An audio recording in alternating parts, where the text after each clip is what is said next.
Hello dear students, welcome to our channel the study point. तो आज की class में हम आप सभी का फिर से वेलकम करते हैं। आज की जो क्लास है केमिस्ट्री की, उसको स्टार्ट करने से पहले मैं आपको प्रीवियस में हमने आपको जो पढ़ाया उसको कुछ बताना चाहती हूँ कि थॉमसन का हमने परमाणु सिद्धांत, डाल्टन का परमाणु सिद्धांत, ये सारा चीज हमने परमाणु अणु में क्या अंतर होता है लास्ट क्लास में पढ़ लिया था। तो आज का हमारा जो टॉपिक है वो है रदरफोर्ड का नाभिकीय मॉडल। चलिए देखते हैं रदरफोर्ड का नाभिकीय मॉडल क्या है। देखिए, रदरफोर्ड ने 100 nm पतले स्वर्ण पत्ती जो टीन गोल्ड फॉइल है उस पर तीव्रगामी अल्फा कणों से, ठीक है, अल्फा कणों से क्या किया, आघात किया और अपने प्रयोगों से उन्होंने बताया, ठीक है, उन्होंने ये पाया कि पहला क्या पाया उन्होंने, अधिकांश अल्फा कण स्वर्ण पत्र से विक्षेपित हुए बिना सीधी रेखा में निकल जाते हैं।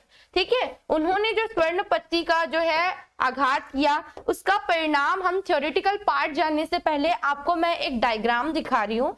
इसे देखिए, इसमें क्या है, जो अल्फा कण है पहला तो देखिए सीधी रेखा से निकल जाते हैं, कुछ अल्फा कण क्या हुए, विचलन दर्शा रहे हैं, मतलब ये जो जा रहे हैं उसके बाद अपने पथ से विचलित हो रहे हैं। तो उसी को उन्होंने बोला कि अधिकांश अल्फा कण लगभग 99% जो स्वर्ण पत्र हैं वो पथ से विक्षेपित हुए बिना सीधी रेखा में निकल जाते हैं। ठीक है, सेकेंड इन्होंने क्या बताया है, कुछ अल्फा कण स्वर्ण पत्र से टकराने के पश्चात, ठीक है, अल्फा कण स्वर्ण पत्र से टकराने के पश्चात विभिन्न कणों पर विक्षेपित हो गए। ठीक है, उसके बाद क्या है, थर्ड पॉइंट इन्होंने अपने इस मॉडल रदरफोर्ड ने बताया, बहुत कम लगभग की 20,000 में से एक अल्फा कण स्वर्ण पत्र से टकराने के पश्चात क्या हुए, अपने मार्ग में वापस लौट आए। ठीक है, ये इन्होंने अपने प्रयोगों पर बताया।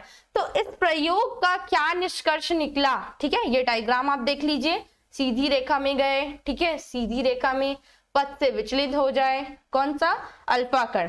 तो रदरफोर्ड का जो नाभिकीय मॉडल है उन्होंने अपना जो प्रयोग दिया उसके क्या निष्कर्ष निकलेंगे, क्या निष्कर्ष निकला है ये मैं आपको बता दूं। चलिए देखते हैं। पहला क्या बोल रहे हैं, ये परमाणु का अधिकांश भाग खोखला होता है एवं आवेशहीन होता है, जिससे अधिकांश अल्फा कण विक्षेपित हुए बिना सीधी रेखा में निकल गए। मतलब कि इन्होंने जो बताया ना कि सीधी रेखा में निकल गए, उसके रीजन यहाँ पे दे रहे हैं। निष्कर्ष ये निकला कि परमाणु का जो अधिकांश भाग है वो खोखला एवं आवेशहीन है, जिसके कारण ही अल्फा कण विक्षेपित हुए बिना क्या हुए, सीधी रेखा में गमन कर गए। ठीक है, सेकेंड पॉइंट देखते हैं हम यहाँ पे क्या होता है।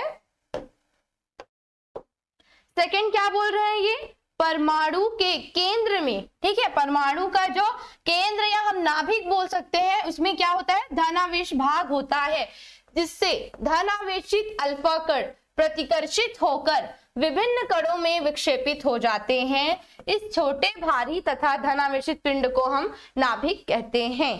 ठीक है, थर्ड इन्होंने क्या बोला कि परमाणु का जो आकार है, ठीक है, उसकी तुलना में नाभिक का आकार एवं दृढ़ होता है, जिसके कारण बहुत ही कम अपने मार्ग से वापिस आ गए। ठीक है, तो ये हो गया रदरफोर्ड का नाभिकीय मॉडल।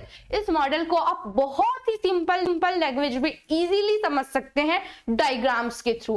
ठीक है, ये नाभिकीय मॉडल, अल्फा कण अगर कुछ सीधी रेखा में निकल गए, ठीक है, और कुछ क्या हो गया अपने मार्ग से, जैसे यहां से देखिए ऐसे विचलन शो करिए, उसी चीज को हमको अपने थ्योरेटिकल पार्ट में बताना है, समझाना है। क्योंकि अगर कोई भी एग्जाम में अगर ये क्वेश्चन पूछा गया, उसको आपने लिखा, आपने समझा जरूर है, लेकिन उन चीजों को अगर आप लिख नहीं पाएंगे तो एग्जामिनर उसमें आपको मार्क्स नहीं दे पाएगा। इसीलिए आप चीजों को डायग्राम से समझें और उसके थ्योरेटिकल पार्ट को जरूर याद रखें और उसको समझते हुए लिखें, ताकि आपको ये सारे क्वेश्चन इजीली याद हो जाए। ठीक है, ऐसे ही स्टडी से रिलेटेड वीडियोस के लिए आप हमारे चैनल द स्टडी पॉइंट को लाइक और सब्सक्राइब कर लीजिए। और बच्चों, आगे की क्लास में ऐसे ही बने रहिए हमारे साथ, ताकि जो भी केमिस्ट्री और बायो से रिलेटेड कुछ टफ क्वेश्चंस रहते हैं, कुछ इजी क्वेश्चंस रहते हैं, आपको वो नहीं समझ आते, ठीक है, वो हम आपको बहुत ही इजी लैंग्वेज में, इजी वे में बताएंगे। Thank you.